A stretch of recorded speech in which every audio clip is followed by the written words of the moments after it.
আসসালামু আলাইকুম বন্ধুগণ, কেমন আছেন সবাই? আশা করি সবাই ভালো আছেন। আল্লাহর রহমতে আমিও আলহামদুলিল্লাহ আল্লাহর রহমতে ভালো আছি। তো ধারাবাহিকভাবে পবিত্র আল কোরআনের সূরা আত মুতাফফিকিন এর আলোচনা হচ্ছিল, এবং এখান থেকে আমরা কী শিক্ষা নিতে পারি এবং আল্লাহ তাআলা কী বোঝাতে চেয়েছেন, এবং এখান থেকে আমরা শিক্ষা নিয়ে আমাদের জীবনে সেটাকে বাস্তবায়িত করে আল্লাহর নৈকট্য লাভ করতে পারি, সেদিকে বিশেষভাবে নজর দেবো। তো 1 থেকে 17 নম্বর আলোচনা ইতিপূর্বে হয়ে গেছে। আপনারা চাইলে ভিডিওটা দেখতে পারেন, আমার চ্যানেলে দেওয়া আছে, সেটা দেখে নেবেন, তারপরে এখানে আসবেন, তাহলে দেখতে সুবিধা হবে, বুঝতে সুবিধা হবে। তো আল্লাহ তাআলা 18 নম্বর আয়াতে বলছেন, কাল্লা ইন্না কিতাবাল আবরারে লাফি ইল্লিন, অবশ্যই পুণ্যবানদের আমলনামা ইয়ানে থাকবে। যারা নেককার হবে, যারা আল্লাহর প্রিয় বান্দা হবে, যারা মুমিন বান্দা হবে, তাদের আত্মা কোথায় থাকবে? ইল্লিন নামক স্থানে। ইল্লিন তাফসির কি বলছে দেখা যাক। ইল্লিন শব্দটি আলাউ শব্দকে এসেছে, যার অর্থ মহা উচ্চ। এটা হলো সিজ্জিন শব্দের বিপরীত। যে যেখানে সিজ্জিন যেহেতু পাপীদের আত্মা এবং তাদের কর্মকাণ্ড তারা সেখানে থাকে, এবং ইল্লিন বলতে যারা মুমিন বান্দা, যারা আল্লাহর নিক্কার বান্দা, তারা ইল্লিনে থাকে, তাদের আত্মা সেখানে ইল্লিনে থাকে। এটা আসমানে অথবা জান্নাতে কিংবা সিদরাতুল মুনতাহে কিংবা আরশের নিকটবর্তী এক স্থান, যেখানে নেক লোকদের আত্মা এবং তাদের আমল নামা সংরক্ষিত আছে, যার নিকটে আল্লাহর নৈকট্যপ্রাপ্ত ফেরেশতা উপস্থিত হন। এখানে আল্লাহ তাআলা বলছেন, যারা পাপী বান্দা তাদের আত্মা সিজ্জিন, এবং যারা নেককার বান্দা, যারা মুমিন বান্দা, আল্লাহর প্রিয় বান্দা, তাদের আত্মা থাকবে ইল্লিন। অবশ্যই আমরা যাতে আমল নামাটা ঠিক করে আমরা আত্মা যাতে ইল্লিনে যাই, তার দিকে আমরা বিশেষ নজর দেবো। তারপরে 18 নম্বর আয়াতে আল্লাহ তাআলা বলছেন, 19 নম্বর আয়াতে আল্লাহ তাআলা বলছেন, ওয়ামা আদরাকা মা ইল্লিন, মা ইল্লিয়ুন, কিসে তোমাকে জানাবে ইল্লিন কি? তাহলে তুমি কিসে জানতে পারবে? আল্লাহ তাআলা বলছেন, কীভাবে তুমি জানতে পারবে ইল্লিনটা কি? আসলে ইল্লিনটা কি তুমি কিভাবে জানতে পারবে? আল্লাহ তাআলা আমাদের প্রশ্ন করেছেন, এগুলো যে বলছি তুমি কিভাবে জানতে পারবে যে ইল্লিনটা কি? কেতাবুম মোর কেতাবুম মারকুম, লিখিত কিতাব। এই লিখিত কিতাব থেকেই তোমরা জানতে পারবে, যেটা আল্লাহর বাণী, যেটা তিনি কিয়ামতের আগে পর্যন্ত তিনি বলেছেন, যেটা আমি নাজিল করেছি এবং আমি সংরক্ষিত করব। এখান থেকেই তোমরা জানতে পারবে যে ইল্লিন আর সিজ্জিন কি আসলে। তো এটা আল্লাহ তাআলা এখানে বোঝাতে চেয়েছেন, তার উত্তর দিয়েছেন। কিসে তুমি জানতে পারবে? তুমি জানতে পারবে এই কেতাব থেকে, এই পবিত্র গ্রন্থ থেকে তোমরা সব কিছু জানতে পারবে। তোমাদের জীবনের উদ্দেশ্যটা কি, তোমাদের কী জন্য পাঠানো হয়েছে, সব কিছু এই কিতাবের মধ্যে আল্লাহ তাআলা সংরক্ষিত করে রেখেছেন। এরপরে 21 নম্বর আয়াতে আল্লাহ তাআলা বলছেন, ইয়াশহাদুহুল মুকাররাবুন, নৈকট্যপ্রাপ্তরাই তা অবলোকন করে। আল্লাহর সান্নিধ্যপ্রাপ্ত ফেরেশতাগণ তা প্রত্যক্ষ করে। তারা কি প্রত্যক্ষ করে? যে এই সমস্ত যে নেক আমল বা খারাপ আমল, যে সিজ্জিনে যেখানে পাপীদের রাখা হয়, বা ইল্লিন যেখানে মুমিনদের আত্মা রাখা হয়, এগুলো কারা প্রত্যক্ষ করে? আল্লাহ যারা নৈকট্যপ্রাপ্ত ফেরেশতা, তারাই একমাত্র কি করে? প্রত্যক্ষ করে, দেখে সব কিছু। আল্লাহ তাদের আদেশ দেন এবং তারাই সেই আদেশ পালন করে, সেগুলোকে করে। আল্লাহ তাআলা এখানে তাদেরই কথা বলেছেন, ফেরেশতাদের কথা, যেগুলো আল্লাহ তাআলার নৈকট্যপ্রাপ্ত। অগণিত ফেরেশতা আছে। হাদিস বা এখান থেকে যারা যায় যে আল্লাহর প্রত্যেকটা আসমান, আল্লাহর কোটি কোটি প্রত্যেকটা জিনিসের জন্য আলাদা আলাদা আলাদা ফেরেশতা রেখেছেন। ইন্নাল আবরারা লাফি নাইম। এরপর আল্লাহ 22 নম্বর আয়াতে বলেছেন কি, নিশ্চয় নেককাররাই থাকবে সুখ স্বাচ্ছন্দ্যের মধ্যে। যারা নেককার মুমিন বান্দা, তারাই থাকবে সুখ স্বাচ্ছন্দ্যের মধ্যে। আমরা যে এই দুনিয়াটাকে কি করেছি, চরম সফলতার অংশ ঘোষণা করেছি, কিন্তু আমরা ভুল ভাবছি।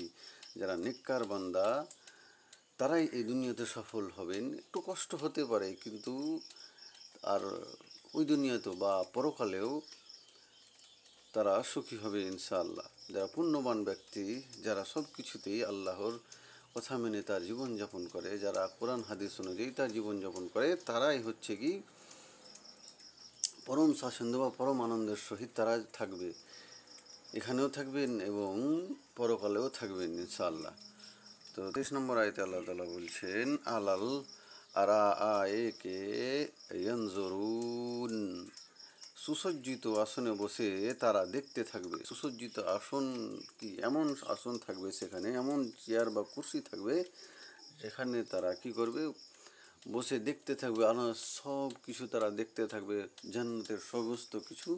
যেভাবে আমরা কোনো বড় রাষ্ট্রপতি বা বড় দেশের এখন বর্তমানে বা আগেকার যুগে কোনো রাজা বা মহারাজা থাকতো, তার একটা আসন থাকতো ঘিরে সোনা দিয়ে মোড়ানো, সেরকম আল্লাহ তালার আসন। তো ভাবেন যে যেহেতু আল্লাহ তালার সমস্ত সৃষ্টি পৃথিবীতে আল্লাহ তালা রেখেছেন, এখান থেকে মানুষ কত রকম কি সুসজ্জিত তৈরি করে। তো ভাবেন সেই সৃষ্টিকর্তা আমাদের জন্য, সেই সৃষ্টিকর্তা সেই নেককার বান্দাদের জন্য কত রূপ সুন্দর আসন রাখতে পারেন। এটাই হচ্ছে এই দুনিয়াতে তার আমলনামা ঠিক করার প্রতিফল, তার সেই মুমিন বান্দাদের তার আমলের প্রতিদান আল্লাহ তালা এভাবে তাদেরকে দেবেন। এখানে আল্লাহ তালা সেই সুসজ্জিত আসনের কথা বলেছেন, যারা তারাই পাবে যারা আল্লাহর নৈকট্যপ্রাপ্ত বান্দা, যারা মুমিন বান্দা, যারা পৃথিবীতে নিজের জীবনটাকে কোরআন দিয়ে গড়েছেন, তারাই একমাত্র কি পাবেন, সেই আসনে বসতে পাবেন বা সেই জান্নাতের সুখ উপভোগ করতে পারবেন। আল্লাহ তালা এখানে সেটাই বলছেন। 24 নম্বর আয়তে আল্লাহ তালা বলছেন তারিফু ফি উজুহিহিম নজরাতান নাঈম, তুমি তাদের চেহারা সমূহে সুখ স্বাচ্ছন্দ্যের লাবণ্যতা দেখতে পাবে। আর তুমি তাদের চেহারাতে কি দেখতে পাবে, সেই মুমিন সেই জান্নাতি ব্যক্তিদের চেহারাতে কি দেখতে পাবে, সুখ স্বাচ্ছন্দ্য। এটার একটা চরিত্র মুমিন বান্দাদের এই পৃথিবীতে। যারা মুমিন বান্দা হবে তাদের মনটা সবসময় খারাপ থাকবে না, তারা হাজার কষ্ট হোক তাদের মনটা একটা সুখ, একটা মানে সুখ তাদের মধ্যে একটা বের হবে। আল্লাহ তালা এটাই এখানে বোঝাতে চেয়েছেন, যারা মুমিন বান্দা হবে তারা কখনোই নিরাশাতে ভুগবে না, কখনোই তারা ডিপ্রেশনে চলে যাবে না, কখনো তারা ডিপ্রেশনের ওষুধ খাবে না, কখনো তারা কি হবে না, কখনো তারা হতাশ হবে না। এখানে আল্লাহ তালা সেটাই বলে, তাদের মুখে সবসময় একটা কি থাকবে, একটা আনন্দের ছায়া তাদের মুখে ভাসবে। তাফসির কি বলছে, যেমন দুনিয়ার ধনবান সুখী ব্যক্তিদের মুখমণ্ডল সাধারণত সুখের আভা ও সজীবতা প্রকাশ পায়, তা তাদের আরাম আয়েস এবং পার্থিব সম্পদের লাভের কারণে হয়ে থাকে এবং যা তাদের মাল ধনের অধিক্যের ফলে অর্জন হয়। অনুরূপ জান্নাতির জন্য সম্মান, মর্যাদা এবং নানা প্রকার সুখ সম্পদের যে অধিক্য হবে, তার কারণে তাদের মুখমণ্ডলেও তা প্রকাশ পাবে। তাদেরকে তাদের রূপ সৌন্দর্য, লাবণ্য এবং উজ্জ্বলে চেনা যাবে যে তারা জান্নাতি ব্যক্তি। এভাবে তাদের জান্নাতি ব্যক্তি কীভাবে তাদের সুখ, তাদের মুখের চেহারা, তাদের মুখের ভঙ্গিমা, তাদের মুখের যে খুশিটা থাকবে, তাদের সুখটা থাকবে, সেখান থেকে বোঝা যাবে তাই হ্যাঁ এই ব্যক্তিগুলো হচ্ছে কি জান্নাতি ব্যক্তি। যারা টাকা পয়সা থাকবে তাদের অন্তরে তো সুখ থাকবেই, তাদের তো মুখে সুখ থাকবেই, কিন্তু তাদের পয়সা, তাদের এই দুনিয়ার মহব্বত তাদেরকে রাত্রে ঘুমাতে দেয় না। এটাই হচ্ছে চরম সত্য।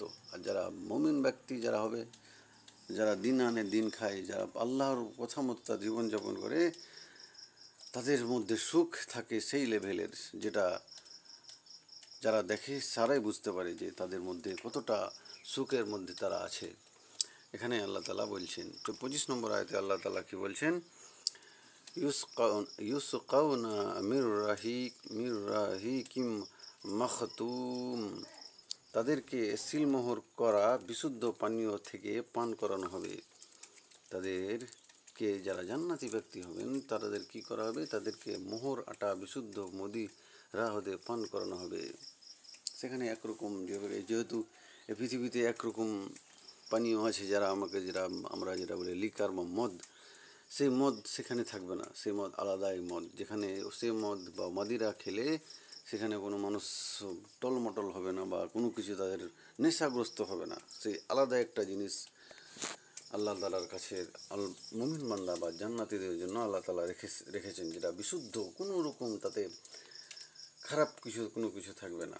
তাফসীরে কি বলছেন, রাহিম শব্দের রাহিক পরিষ্কার, নির্মল ও বিশুদ্ধ সারাবকে বলা হয়, যাতে কোনো প্রকার ভেজাল মিশ্রিত থাকবে না, যেখানে কোনো ভেজাল থাকবে না। তারা সেই সুরাহা, সেই মদ বা সেই এমন পরিচ্ছন্ন যে সেখানে সেটা খেলে কোনো মানুষ মাতাল হয়ে যাবে না বা কোনো হয়ে যাবে না। এখানে সেই মদিরার কথা বা সেই বিশুদ্ধ মদিরের কথা আল্লাহ তাআলা বলেছেন, মোহরাঙ্কিত বলে তার বিশুদ্ধতাকে আরও স্পষ্ট করে বয়ান করা হয়েছে। মোহর কোনো জিনিস যদি সিল মেরে দেওয়া হয় আমাদের পৃথিবীতে, সেটা এক নম্বর বলে আমরা ধরি, যেখানে কোনো খুঁত নাই। তো আল্লাহ তাআলা সেভাবে আমাদের বোঝাতে চেয়েছেন কি, সেই সুরাহাটা, সেই মদটা এমন বিশুদ্ধ থাকবে যেখানে সে সিল মারা থাকবে আল্লাহর পক্ষ থেকে, এত বিশুদ্ধ যেটাতে খেলে কোনো মানুষ বেহুশ হয়ে যাবে না, মাতাল হয়ে যাবে না। অনেকের নিকট মাখতুমের অর্থ হলো মিশ্রি, অর্থাৎ সাবে কস্তরি মিশানো থাকবে, যার কারণে তার স্বাদে ও গন্ধে অতিরিক্ত উৎকৃষ্টতা ও আমেজ বৃদ্ধি পাবে। কেউ কেউ বলেন এটি খতম শব্দ হতে এসেছে, অর্থাৎ তার শেষ ঢোকটি কবে কস্তুরীর সুগন্ধযুক্ত। কেউ কিছু ব্যাখ্যাতা খিতাব এর অর্থ সুগন্ধি করেছেন, অর্থাৎ এমন শরাব যার সুগন্ধি হবে কস্তুরীর মতো। ইবনে কাসির হাদিস। আর রাহিকুল মাখতুম শব্দ এসেছে, নবী সাল্লাল্লাহু আলাইহি ওয়াসাল্লাম বলেছেন, যে মুমিন ব্যক্তি কোনো পিপাসিত মুমিনকে দুনিয়াতে বিশুদ্ধ শরাব পান করাবেন, এক ঢোক পানি পান করাবে, আল্লাহ কিয়ামতের দিন তাকে আর রাহিকুল মাখতুম মোহরাঙ্কিত বিশুদ্ধ শরাব পান করাবেন। যে কোনো ক্ষুধার্ত মুমিনকে খাবার খাওয়াবে, আল্লাহ তাকে জান্নাতের ফলমূল খাওয়াবেন। যে ব্যক্তি কোনো বিবস্ত্র মুমিনকে বস্ত্র পরিধান করাবে, তাকে আল্লাহ জান্নাতের সবুজ বস্ত্র পরিধান করাবেন। সুবহানাল্লাহ। তো যেই ব্যক্তি যেরকম এই পৃথিবীতে কর্ম করবেন, তারা সেইভাবে আল্লাহর কাছে প্রতিদান পাবেন।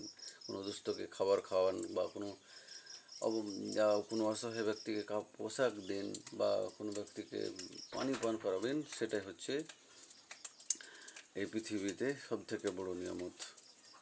তো এই হচ্ছে সূরা আল মুত্তাফিকিনের 17 থেকে 25 নম্বর আয়াতের মানে সহ তাফসীর। ভিডিওটা ভালো লাগলে অবশ্যই বন্ধুদের শেয়ার করে চ্যানেলটাকে সাবস্ক্রাইব করে দেবেন এবং বেল আইকনটা দেবেন পরবর্তী ভিডিও পাওয়ার জন্য। আসসালামু আলাইকুম।